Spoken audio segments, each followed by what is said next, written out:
Welcome everyone to Tech Uncensored. Hello, my name is Hetty Jones. As we see generative AI soar, we see a lot more opportunities to advance many of our current systems.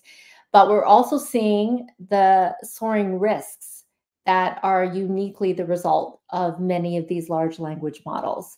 So I'm going to throw in some stats. When it comes to AI adoption, McKinsey came out with their 2024 global survey on AI, and it indicates that enterprises have adopted generative AI up to 72% this year, and that was up 50% a few years back. Most organizations today that are implementing generative AI will report that it takes about 1 to 4 months to actually put it into production. By 2025, we're also seeing that 50% of our digital work will be automated.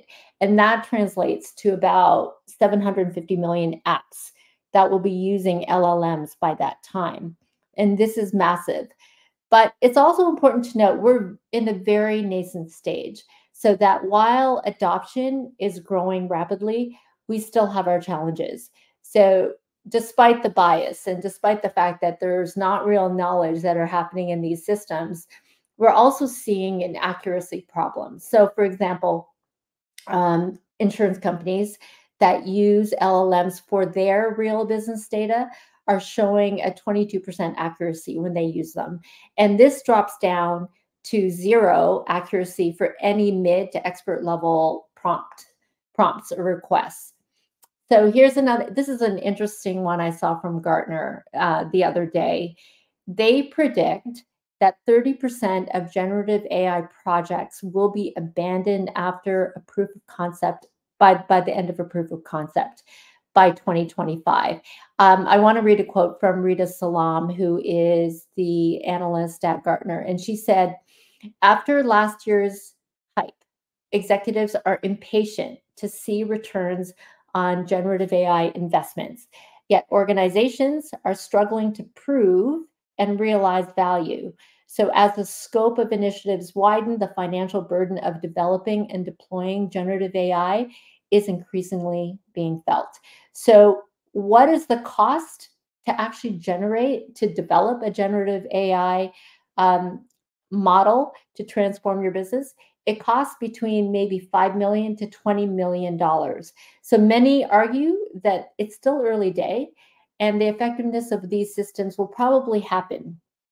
But the future viability of generative AI points to some of the risks that we're already seeing, and the fact that it's very different than what we've seen in traditional AI machine learning. So when companies like JP Morgan roll out the red carpet and they want to have AI assistants for all their employees, are they jumping the gun?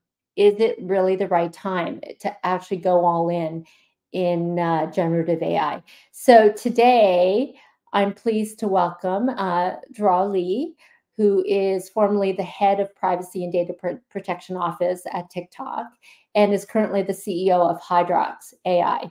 And they offer security and compliance for this new generation of AI.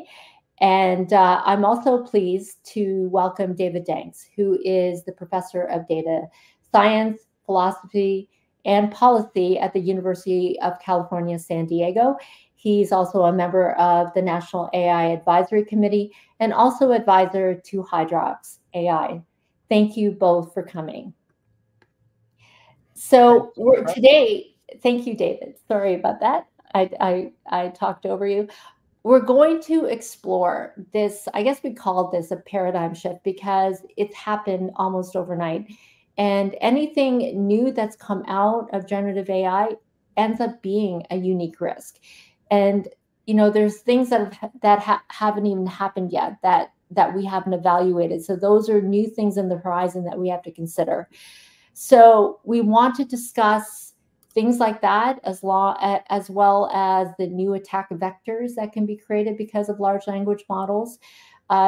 the demand for data as it increases. How can we make sure that these LLMs become more effective?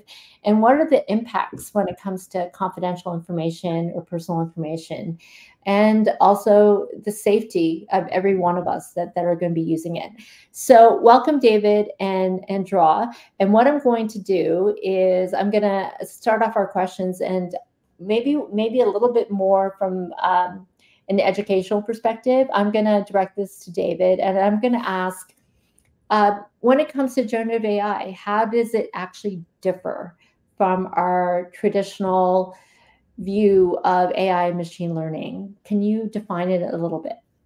Yeah, well, it's always dangerous to ask a professor to define something, because who knows where we'll take it. But I think one of the things that's really important to understand about the latest generation of AI systems, the kinds that really burst onto the public consciousness with ChatGPT now almost 2 years ago, are that they are intended to be much more multi-purpose. I want to use that term instead of general purpose.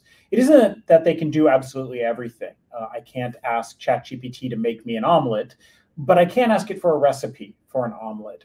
But I can also ask it for tips on how to be a better chess player, or I can ask it to explain complicated biochemical reactions to me. Right? So that's the sense in which these are really multi-purpose. They aren't constrained to just one task.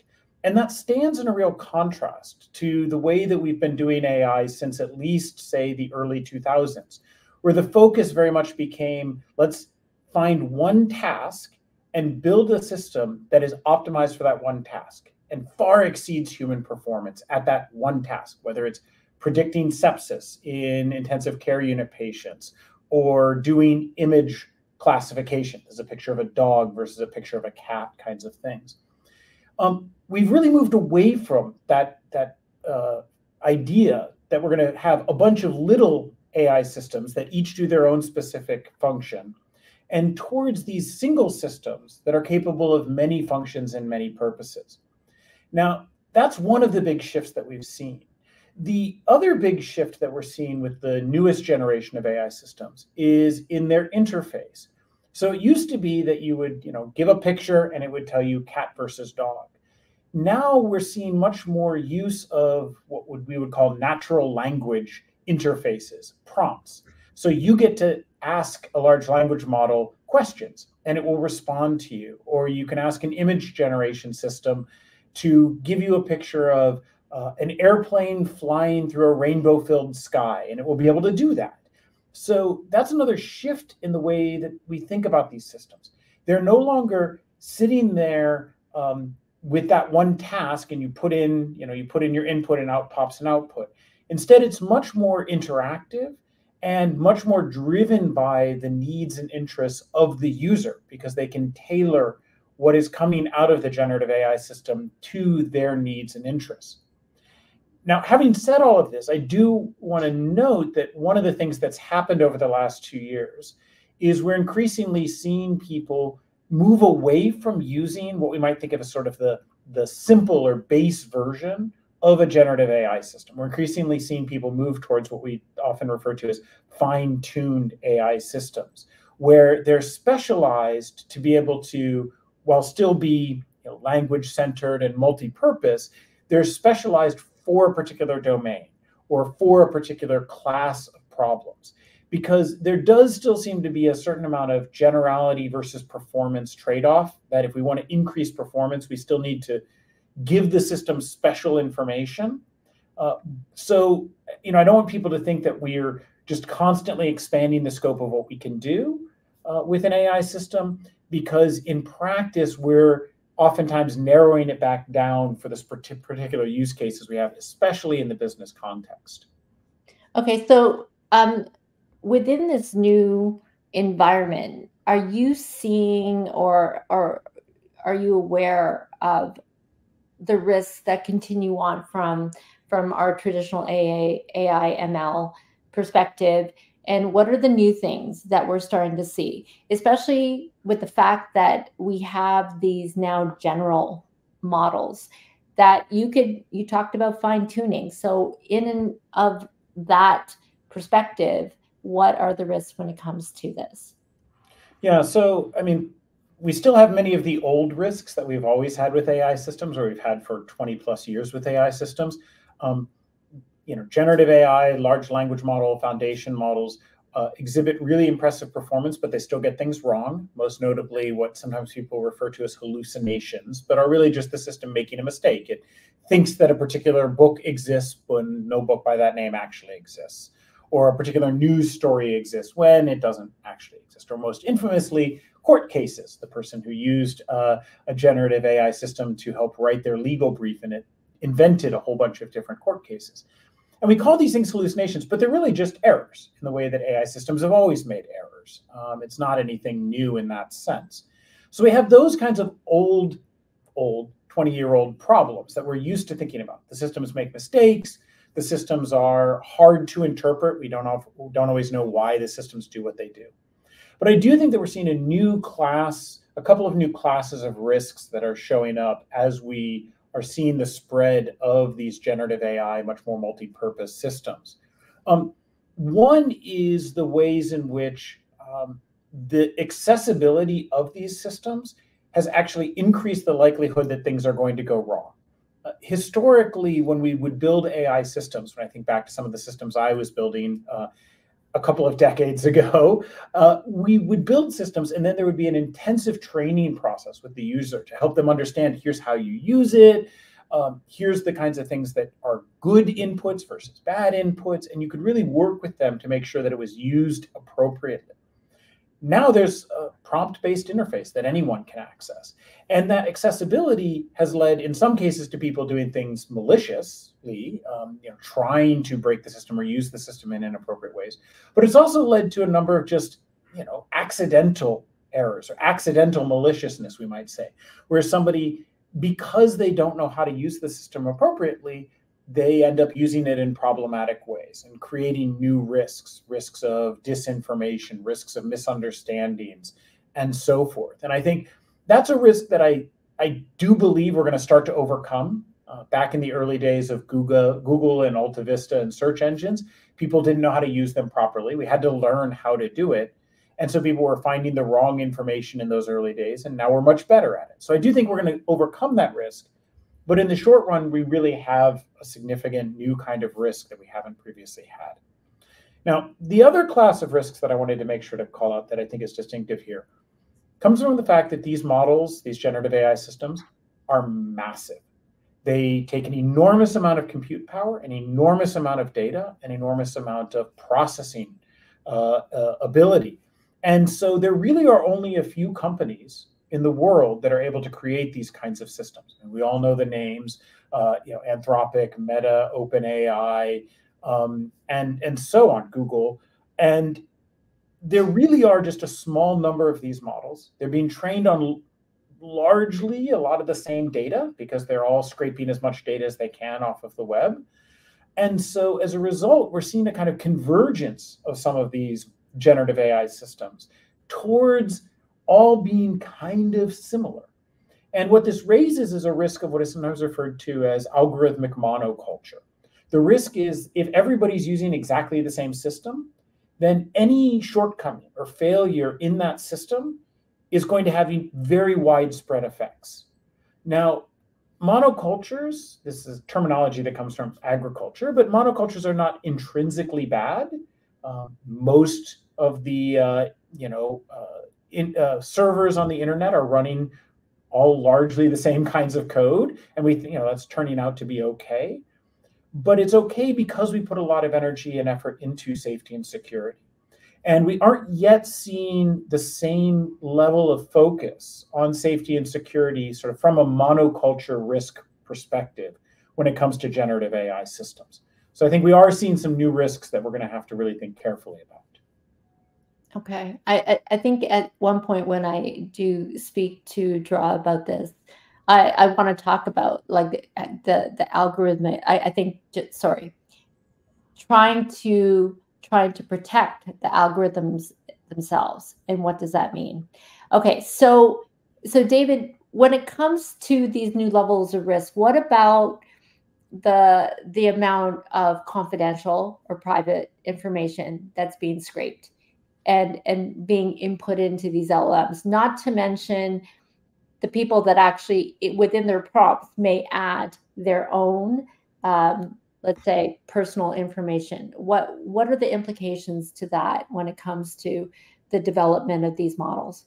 One of the big ones you already called out, which is people, especially when these systems were first being deployed, who would put proprietary company information into a prompt to ChatGPT or to Claude, and all of a sudden now that's in the database that OpenAI or Anthropic, respectively, is training on. So one thing that's already happened is sort of a very rapid, I think, realization and awareness that we have to be very careful about the information that we put into the prompts, because that's information that we are now disclosing to some other company. And so what we're already seeing is a number of organizations that want to take advantage of, especially large language models, who are running their own, who are creating their own in-house large language models so they can control exactly what happens with the data that's used in prompts or that is used for fine-tuning. As just one example, we here at UC San Diego have a system that we call Triton GPT. It's actually built on the Llama 3 platform from Meta, the open source platform. But we've deliberately created our own in-house version of this, of these technologies, precisely so that we can have confidential information. We aren't putting student records in there or anything. Don't worry about that to anyone who's listening. But we want to be able to take things like the syllabus for my class so that I can have Triton GPT help me make better lesson plans or to generate lots of questions for students to test their own knowledge before they walk into the room for an exam. We want to be able to have the systems do this, but there's intellectual property and data ownership questions that come. So what do? We build the system here at UC San Diego. We're lucky enough to have a supercomputer center here on campus that we can take advantage of to run that. So we're seeing this sort of shift already happening in under 2 years to organizations realizing that they're going to have to run their own in order to protect their data. I think another confidentiality risk that comes up with these systems, though, that is perhaps not talked about as much, is that these systems are incredibly good at synthesizing very large amounts of data. So I can give a large language model a million pages of text, and it can very quickly synthesize it and draw out patterns and insights from that million pages of text. Well, a lot of companies and organizations will have publicly available documents or things that become publicly available in patent filings or other sorts of things, where in some sense, some proprietary information is perhaps being leaked through all of these public documents. But in order to figure out that confidential information, you'd have to read a million pages of documentation. And who's going to do that? So historically, we could make certain things publicly available, and we didn't have to worry about, in practice, there being any privacy violations, because nobody's going to go through all of that effort. Or if they are, they would have tried to get the information through old-fashioned espionage. They wouldn't have bothered with reading everything. Well, that's all changed with large language models, because now I can go to my competitor and I can scrape everything they've ever made publicly available and ask a large language model to synthesize, to extract what's the underlying technology that would explain the different patents that they're doing, or where should I look to find out more information about what's going on at this company that might be proprietary about their processes, practices, and technologies. And so I do think that there's a new kind of threat to privacy and confidentiality that comes from the capabilities of these systems, not from the data that we are worried about, putting my data in and then somebody finds it out. But rather we have systems with this incredible ability to synthesize information and extract patterns that could absolutely be used to start finding out information that previously we would have thought would have remained confidential. Can I add one thing to that? And because Microsoft is obviously like the biggest investor in this technology, and Microsoft Office is used by millions and millions of businesses. Copilot is in there now, and there is the chance, and I'm sure of it, that a lot of the chats that are in Teams as well as the information that you share from person to person. Do you think the threat of those kinds of information are being consumed by Microsoft software? So this is a very fast-moving space. We are increasingly, though, seeing organizations that have contracts, whether it's with OpenAI or Microsoft or Google, who are making sure that there's contractual language that says when that kind of information can and cannot be used, right? So we saw this happen a few months ago, back in the spring. Zoom, which many of us use, basically updated to say, well, if you're using our completely free version, we can take advantage of the content in your Zoom call to train our AI systems. But basically, every corporate client that Zoom had language that said, no, they can't do that, right? So we here at UC San Diego use Zoom. We didn't have to worry that our conversations are being recorded. And so in some sense, the lawyers, I'm not a lawyer, but the lawyers know how to handle this if they know to ask for it in the contractual negotiations. And that's where we're seeing very rapid changes in terms of what language companies are demanding to be put in from the user side, but also from the technology companies being able to know what they can and can't take advantage of as they, as you're saying, are trying constantly to find new data sources to improve the models. Mm-hmm. Okay, that's interesting. I could talk about that forever. And I know LinkedIn actually created a negative option recently on user profiles to say they basically set it to no or yes, that you would give LinkedIn permission to actually use your information for generative models. But that's something that we'll have to talk about at some point. Okay, Draw, I want to talk to you because you understand the value of protecting user information. I mean, you used to work at TikTok. You were the head of privacy. So in your new company, Hydrox AI, now you're shifting to maybe not only that, but really it's algorithmic attacks on the large language models, attacks on infrastructure. And so talk a little bit about Hydrox and then explain the areas where data security differs today than what we saw before. Right, of course. First of all, thanks for having me. And I'm Joel. I'm the founder and CEO of Hydrox AI. We're working on AI safety and security. So basically, we are touching base on a bunch of things which are quite AI safety and security related, such as evaluation, red teaming, basics attack, mitigation, continuous monitoring, model enhancement, those kind of stuff. So in terms of the question, probably let me quickly talk about how a large language model works. And then I can talk about the difference between the previous or the traditional security versus the current stage. So from very high level, if I just use a text-to-text generation as an example, so basically there's a model which is a huge binary that is deployed somewhere where it can handle the traffic, and then there's a request comes in. Basically, it's a string. For example, can you tell me where I can buy some candies, right? Something like that. And such a request will be tokenized and mapped to an embedded space, and from which it will go through a huge amount of the layers where they have a bunch of the nodes, and we are just trying to activate each of those to generate the next token. And probably if you're using ChatGPT or other models before, you will see your responses are generated one after another. That's how such a generation works. And those are mostly based on the probabilities. Of course, some different architecture, they may have some different source inside, but mostly that's how it works. And eventually you get a generated response as a plain text, which answers your question. So normally that's how it works. And probably people can easily tell such a generative AI model operates through the high complex process before producing a results. And this complexity, of course, raises questions about how to interpret the output and also how much trust we can play in it. So which causes or which triggers a interoperability question or the detection question, like how much we can understand it, how much we can explain on top of this.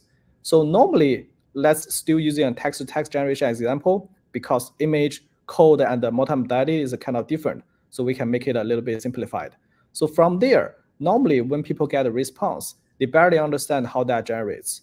And from an AI safety and security point of view, that will cause potential issues. For example, why there's a hate speech. Of course, people can mention that there are different algorithms, and those models are trained on different data set, and they were fine-tuned based on different information, and which will cause different results. But of course, people probably tried it before that if you ask the same question multiple times, it's very possible that you get different answers. Even the meanings are probably the same or similar to each other. So that's because of the model normally has a balance point between the creativity as well as how determined the result is. So from that point of view, when we are working on AI safety and security, the first step we're working on is how to understand this much better before we can run something. So that's where we have the evaluation at the first place. So for example, we're using a model A, whether this model is safe and secure, under which domain, under which category, and through which attacking method this model is robust, this model is safe. We need to figure it out before we can move forward.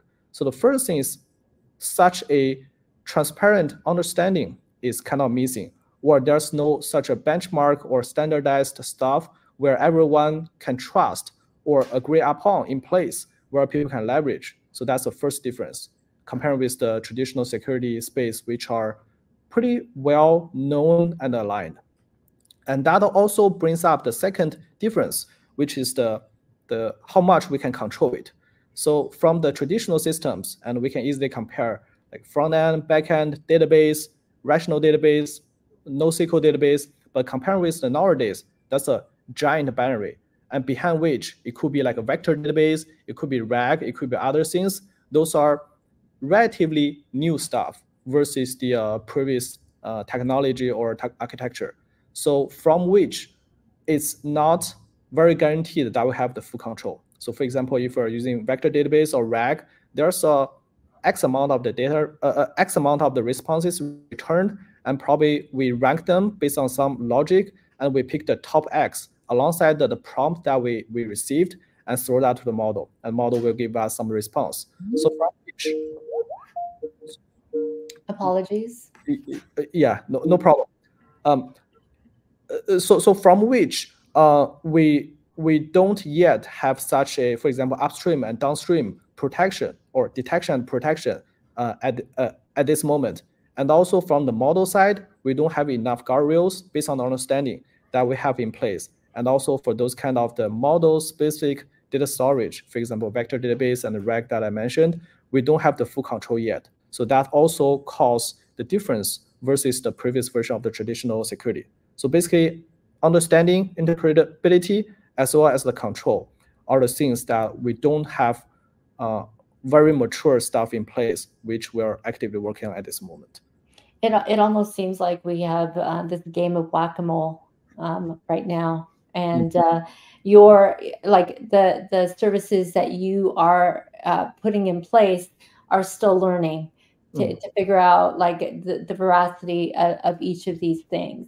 And I think that's where I get to my next question, is that the whole thing about interpreting the output, trying to trust, what that is. And the fact that we're also including, scrape data that as part of these models, and companies are still jumping on the bandwagon. Like right. They want to use it. So from your perspective, because you deal with these clients all the time, what are their priorities? Like, does it seem like the trustworthiness, the reliability of the models, or the data security, are they really cause for concern at this stage of, let's say, the life cycle? I would say the onboarding life cycle for adoption life cycle for these companies. Yeah.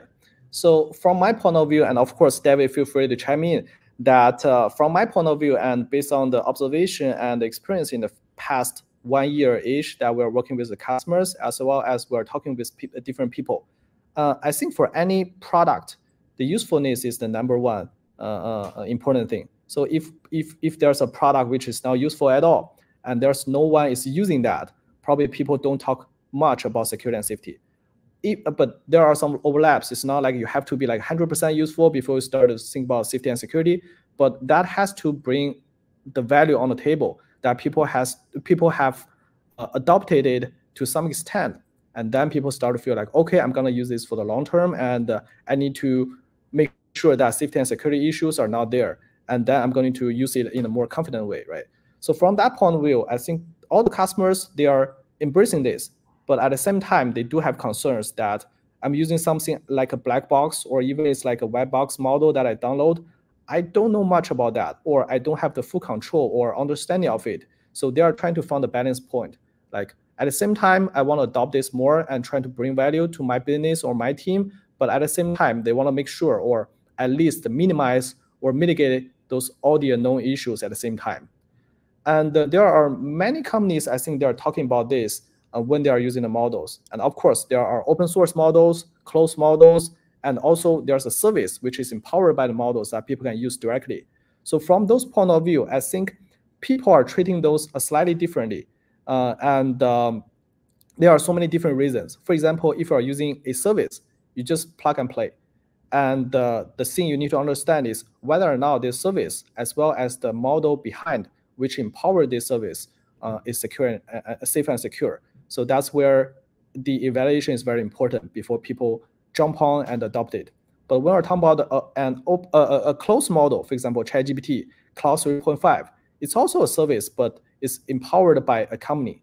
And people normally use that, but still, it's like a black box. It's a little bit hard for people to understand where they can trust this model for their daily business or work. In terms of the open source models, it's a slightly different, but they have different concerns. For example, such a model, I can download it by myself. I will deploy it into my data center. Sounds like I have the full control. But of course, there are some other costs, like I have to understand how to use the model very well. I need to understand how to optimize the inference of the model very well, and also whether or not I have the computing power by myself, where I can run this into my business as well. So, but of course, you have a better control if the model is within your data center. So basically, those are the trade-offs among different options people are facing right now. And right now, there's no like a silver bullet or there's like a red answer, which is the best choice for the users. But I think users they are making trade-offs by themselves.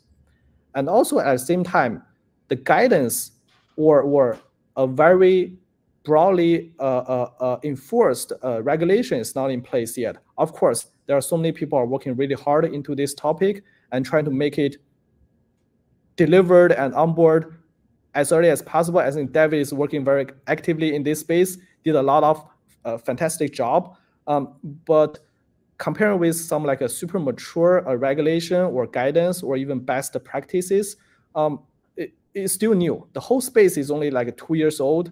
AI safety and security probably is only like 1 year old, and probably the regulation is like a 1 year old-ish. So it's still like very young, and there's a long road ahead of us. But I think until someday that there are the clear guidance, the best practice where people can confidently leverage and adopt, that's going to increase people's confidence, where they will use models in different ways more in their business. And also at the same time that when people are using these models, there are more risks or vulnerabilities coming out every day. Like we are posting a lot of things for sure. And also there are other companies who are working on AI safety and security. They keep posting about this, saying, hey, I identified this, and probably this should be fixed by a company, or this should be fixed by a service, this should be fixed by a model builder. Or if you really like this model, probably you need to run some fine-tuning to make sure that you have the basic guardrails in place before you really integrate this into your product. So those are the things that are happening every day. And I would say that this is just too early stage, that a lot of things are mixed together. People are exploring at the same time, people are concerning. But I feel like there will be a converge in the very coming future, that more things are well established, more things are more transparent, and more protection are in place, and people will use this more and more. Okay. David, did you have anything to add to that? No, I think Draw makes a lot of really good points. I mean, as he said, we're still very much in early days, and so people are figuring out where they can and cannot trust these systems. I think the vast majority of companies that I know about that are starting to use generative AI systems are basically saying, if this is company critical or mission critical, do not assume that it's right. Make sure that a human is actually checking it over, which is a way of saying we don't trust them yet. When you trust things, you don't have to go back and check the work after the fact. So I think we're still figuring out where and when we can trust the systems, and it's going to be a long road. Trust doesn't happen quickly when it comes to technology. Okay, thank you. So Draw, for your company, 1 year old, as you said, what are the services that your clients are actually using it for? Yeah, so I can quickly talk about some like a very commonly seen and well adopted products or modules. So evaluation and auditing is definitely one of those. No matter for model builders or model users, they need to have an understanding of what are the issues of their models. No matter they're building a new version or people are trying to adopt it, they have to have those basic understanding in place before they make a decision. That's number one.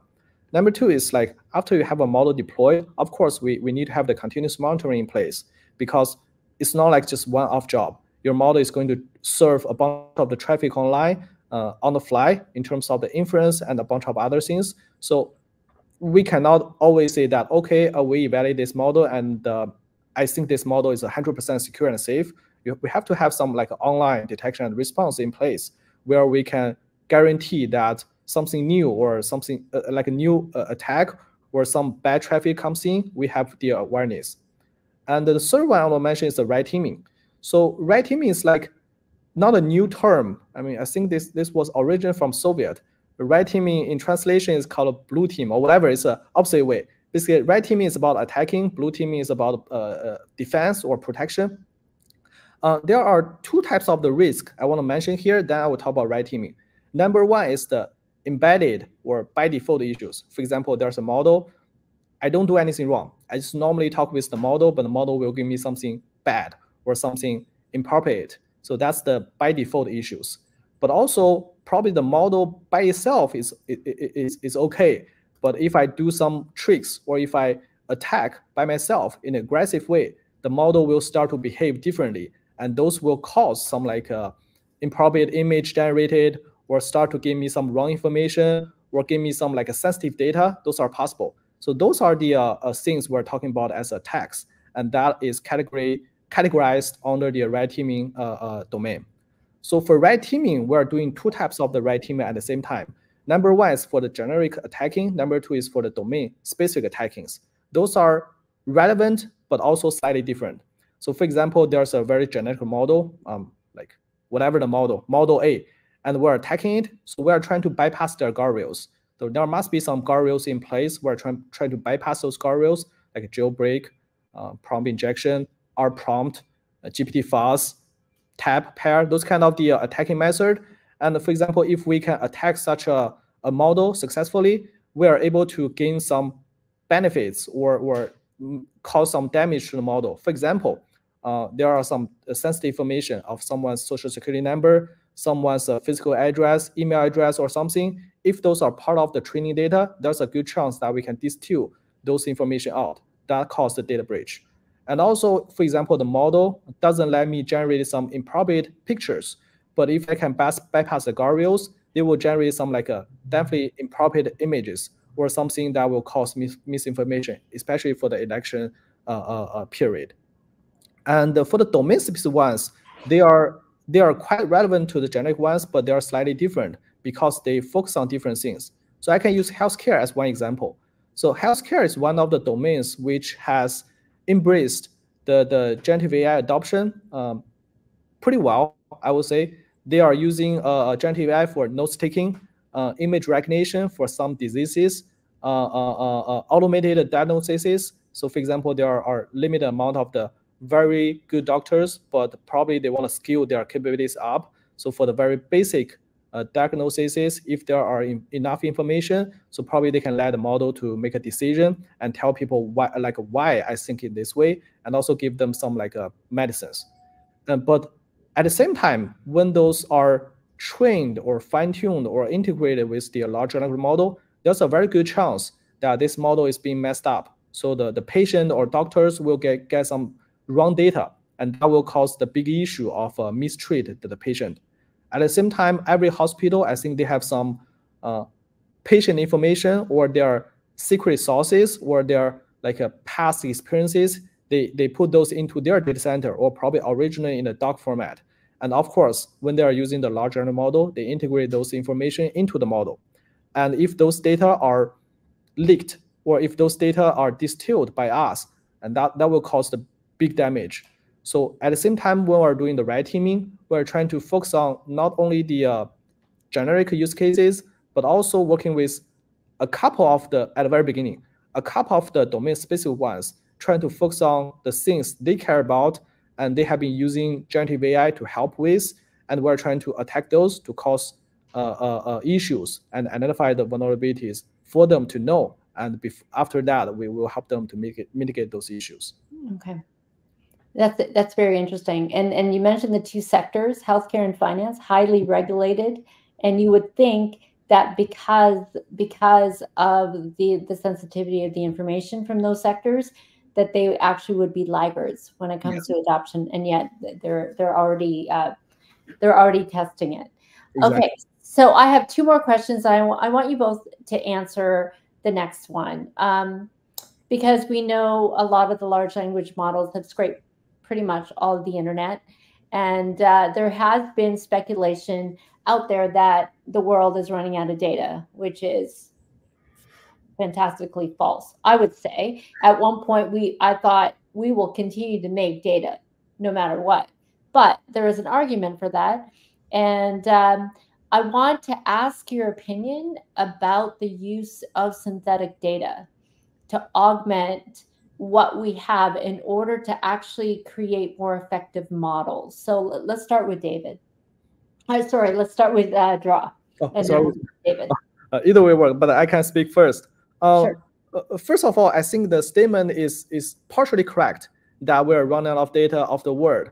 I think the accurate way of saying it is we are running out of all the publicly accessible data on the internet, which are easily fetched by people. There are a lot of data which are not publicly accessible. There are a lot of sensitive data which are pretty much private domain, and there are a lot of data are generating every day. For example, some security attacking methods and the relevant data set, we're generating that every day, but I don't think people can get that from anywhere else. So my point of this is, it's not a bad thing that we're running out of all the publicly and easily accessible data from the internet, and that means we hit a milestone. We have those information in place that set up the baseline, that if we have the right amount of the data, if we have the right algorithms, that's the baseline everyone should hit sooner or later. But beyond that, there are so many different domains, so many different use cases, landing scenarios, and a bunch of those are probably never become publicly accessible, and probably those are forever like privately used information. And either people are using those information to train a special model on top of the public model, and they are going to use that in-house. For example, the healthcare or the finance we're talking about, let's say that there's open source models. They are pretty well trained on top of all the public accessible data, but that's it. That's probably stage one. And going to stage two, there are healthcare and finance and other sectors, education, e-commerce. They must have their own domain knowledge. They must have their own private domain data. So probably there are stage two or stage three where people are building things on top of the open source model, which are well established, and on top of which they're making like a stronger and more domain specific models for their specific use cases. And even going further, that there are other use cases. At the same time, a lot of use cases are probably hardly being satisfied by only the crowd data, or probably some data get licensed. And that's where people probably need a synthetic data that to help them with something that they don't have the real world data, but they really need something to comprehend or to make their model a little bit stronger to something that they don't have the data yet, but they really need that. I think that helps with this kind of use cases as a seed.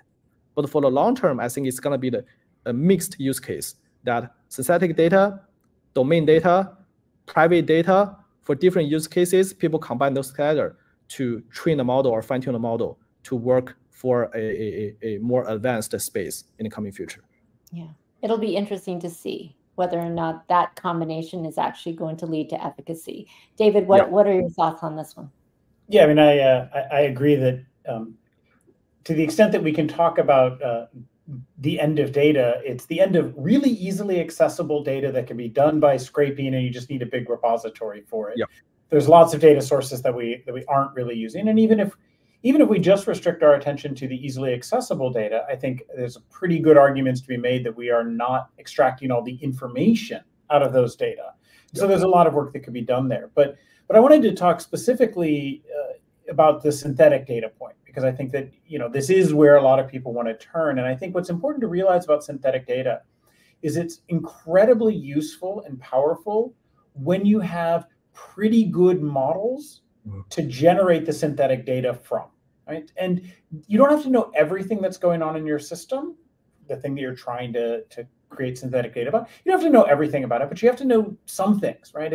One of the places that people have found some interesting successes is in generating synthetic electronic health records.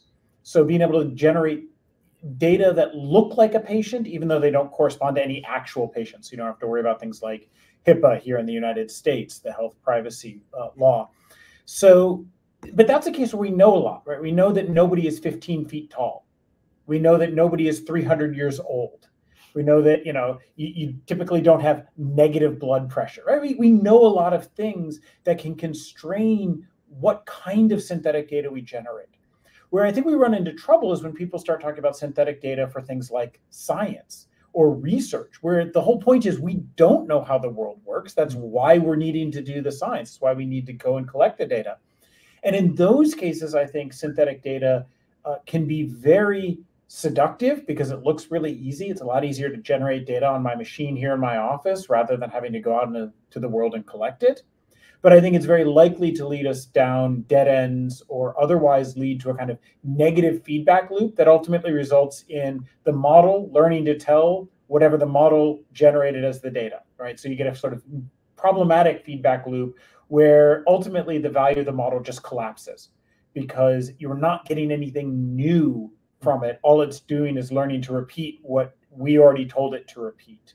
So I think there's a place for synthetic data, but it's definitely not a one-size-fits-all solution.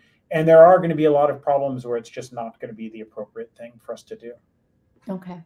And I think you made a good point.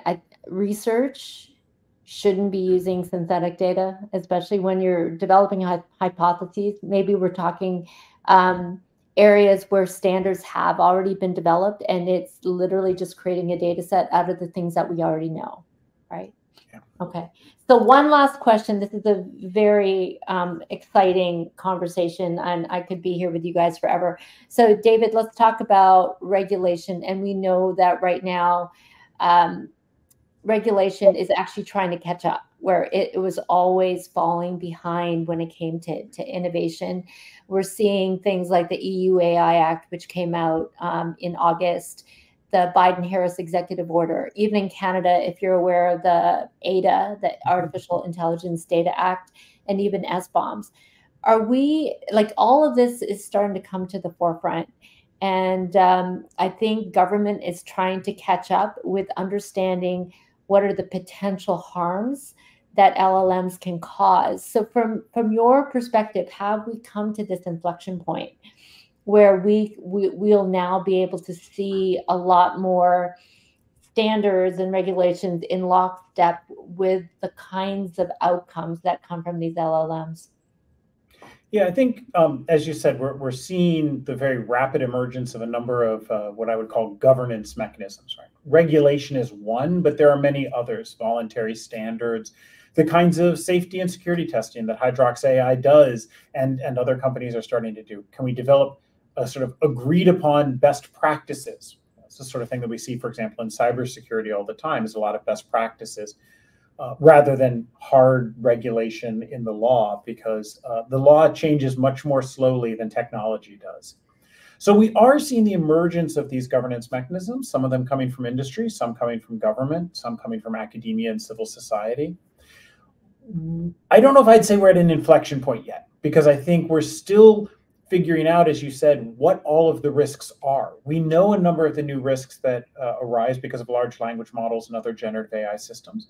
But as we've all said a couple of times over the course of this podcast, these systems have really only been in the wild, in the public, for under 2 years now. And it's rare that a technology, we figure out all the risks and worries in less than 2 years. I mean, that would be astonishing if we had.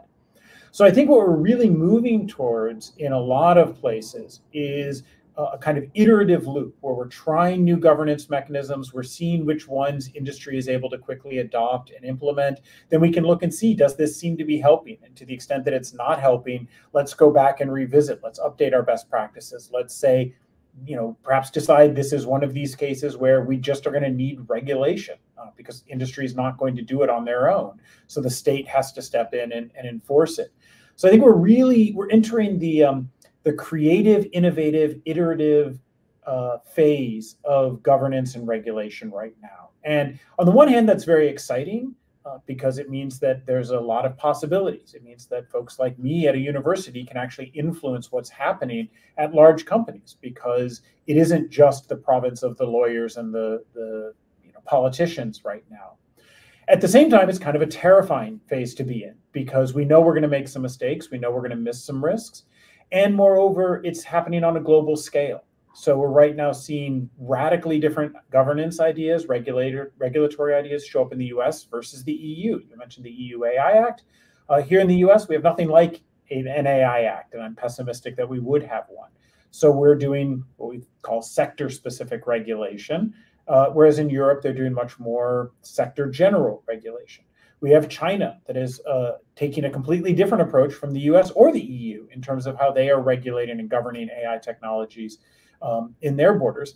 And companies, in a certain sense, don't respect national borders, right? All of these companies are wanting to operate worldwide. And so that's one of the big challenges I think we have as a governance, policy, regulatory community right now is how do we start to make the different regulatory governance regimes that are being stood up, how do we start to reconcile them and make them consistent with one another so that the companies, whether Hydrox AI or Google, so they know what to plan for, what to design for, what the standards are. And so I think in that sense, it's exciting, but very much a roller coaster ride at the moment where it's not quite clear where we're going to end up. Yeah, I agree. And I think you're right about the regulations. It's going to make it increasingly complicated if we don't harmonize or standardize some of this stuff, because as we know, the minute you develop a technology, it's not going to be situated in one country. It's actually going to spread like wildfire across different jurisdictions. And every company will have to play to the rules of that country that they're in. So thank you so much. I appreciate both of you joining me today.